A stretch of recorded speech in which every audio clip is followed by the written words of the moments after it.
Raised in South Central LA, 2 blocks from where Stan Tukey Williams and Raymond Washington started the Crip Street Gang. You may or may not be familiar with those 2 guys, but Stan Tukey Williams was recently, well, about 5 or 6 years ago, executed on San Quentin's death row, and Raymond Washington was shot to death on the streets of LA some time ago. I say that because that's the neighborhood I grew up in, so that was my reality. That's the neighborhood I went to school in. I believe the year before I started middle school, there was 1 gang-related murder every 24 hours in my neighborhood. So again, I say that because that was my reality. By the time I made it to middle school, many of the teachers that taught in that neighborhood, they were frustrated, as you can imagine, because it was also their reality. Many of those teachers had, by the time I got to middle school, some of those teachers had lost their passion for teaching just because of the day-to-day stress. Many of those teachers actually gave up. And when I say they gave up, I mean teaching for them had become just a job. Just clock in, and at the end of the day, they got out of there. What I hope to accomplish today with you is I hope that a few of you, if not all of you, I hope I can encourage you to never lose your passion for teaching. I hope that I can encourage a few of you, if not all of you, to never give up. Because as a parent, I know how important your job is. And so that's why I'm here. And not only that, it was almost 19 years ago, a teacher changed my life. And when I think about it, if it had not been for this teacher, his name was Charles Lyles, I wouldn't be here right now. Now, I was 19 when I met this teacher. So you may be thinking, dang, you still in school, you're 19? But you know, when I met this teacher, I wasn't in school, I was actually in prison. And I was serving a 15-year sentence. Now, because of this teacher, Mr. Lyles, I didn't finish that sentence. I didn't serve that full sentence. And Todd, I didn't escape, okay? But because of that teacher, again, I'm here today because he was a teacher that never lost his passion for teaching, and he refused to give up on me. I always like to ask teachers, why did you choose this profession? I don't want anyone to answer it, but it's just something to think about. And each of you have a handout. You may have one, you should have one in front of you. You can do it now, or you can do it when you get back to your class. But if at some point you would write down why you chose this profession. And the reason why I asked that question, well, one, I always ask that question. I've never had a teacher raise their hand and say, I chose this profession because I wanted to drive a Mercedes-Benz and this was the fastest way.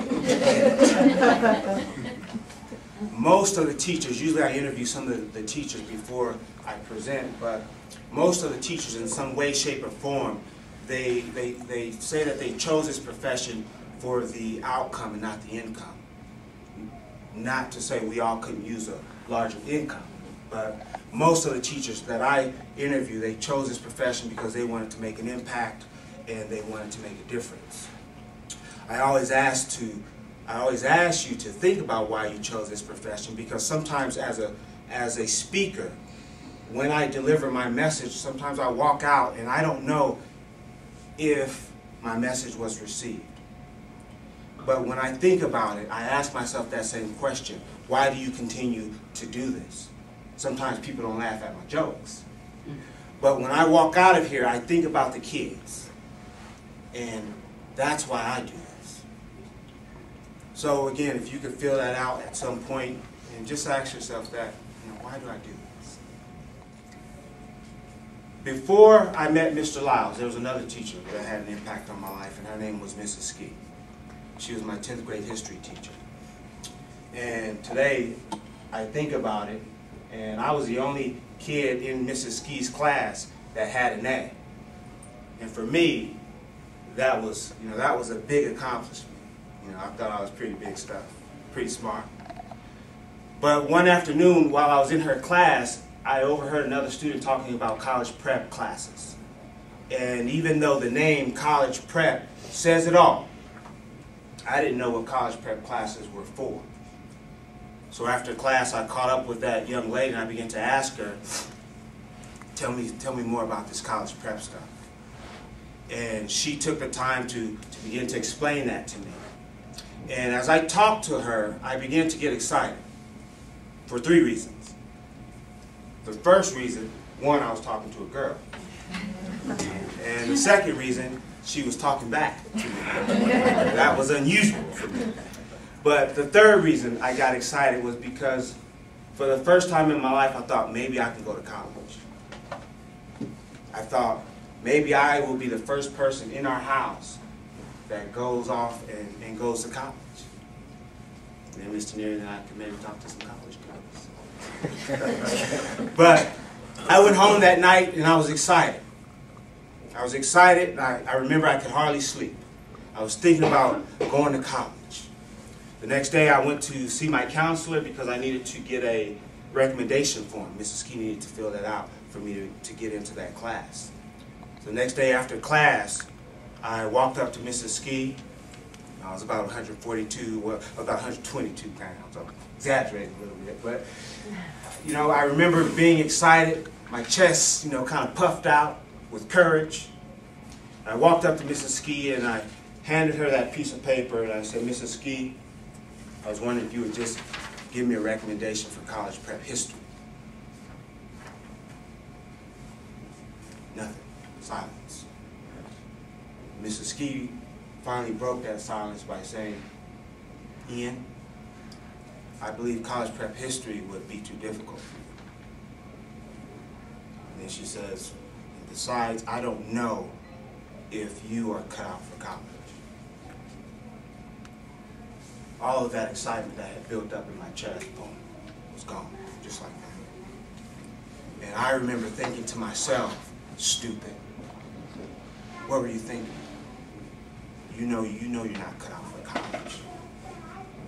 But I also remember thinking, how come Mrs. Ski just didn't give me a chance? I didn't think I was going to march into college prep history and come out with an A, but I knew and I was willing to work hard. I thought maybe I could get a C, maybe I could get a B. I didn't say that to Mrs. Ski because she was a teacher. I just walked out of her class and I didn't ask about college prep classes ever again, although I thought about it. As teachers, I don't know what you guys know about the personal history of your students. I don't know what Mrs. Ski knew about me personally. But what I do know is every time we had parent-teacher conference, my grandmother was at that school, not my parents. Whenever we had back-to-school night, it was my grandmother that went up to that school. Whenever I got in trouble, now I tried not to get in trouble because I didn't want to see my grandmother marching up that hallway. It was my grandmother that marched up to that school. And just a little something about my grandmother, I believe each of you would have loved my grandmother. She was old school, born in 1920. They don't make them like this anymore. But she only had one rule with us. And this was her one rule. Wherever you act up, that's where you're going to get jacked up. So if I was in trouble and I saw my grandmother marching up that hallway, I knew I was probably going to get jacked up. But not only that, my grandmother, out of love, she jacked me up in church, up and down my street. If any of our neighbors saw me acting up, we can't do this today, but guess what she gave them permission to do? Whoop you. That's right, jack me up. But again, none of my teachers ever asked me, son, why do you live with your grandmother? Seems like a very simple question. Had they ever asked me that question, I would have said, I live with my grandmother because My mom passed away and my father is in prison. My grandmother, she did the best she could with what she had. She only had a 4th grade education, so she could not help me with my homework. I remember asking my grandmother for help with my math homework one time. She helped me out, I handed it in to the teacher. When the teacher gave it back, every question my grandmother had helped me with was wrong. As a mentor, I mentor at various high schools. I try to ask questions. Son, why do you live with your grandmother, and who's helping you with your homework? Do you need a tutor? Do you need help?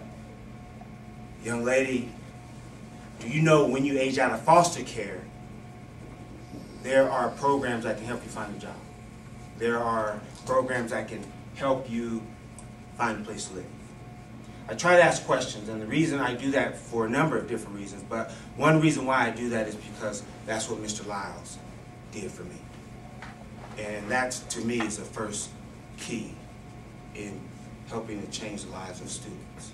We have to ask questions. Now, Mr. Lyles, he would ask me all these questions. Why this? Why that? Who this? And as a kid, I was very defensive. I don't know you. Why are you asking me all these questions? But Mr. Lyles continued to ask those questions until finally I said, this dude's not going to stop asking me these questions. So I started answering those questions. And what he did was this. He found resources and ways to help me based on my individual problem. Something that seems so simple. So as a mentor, I ask questions because for me, it helps me to help that child as an individual. It helps me to find resources for that child so that I can help them the best way that I can. So the first step is to just ask questions.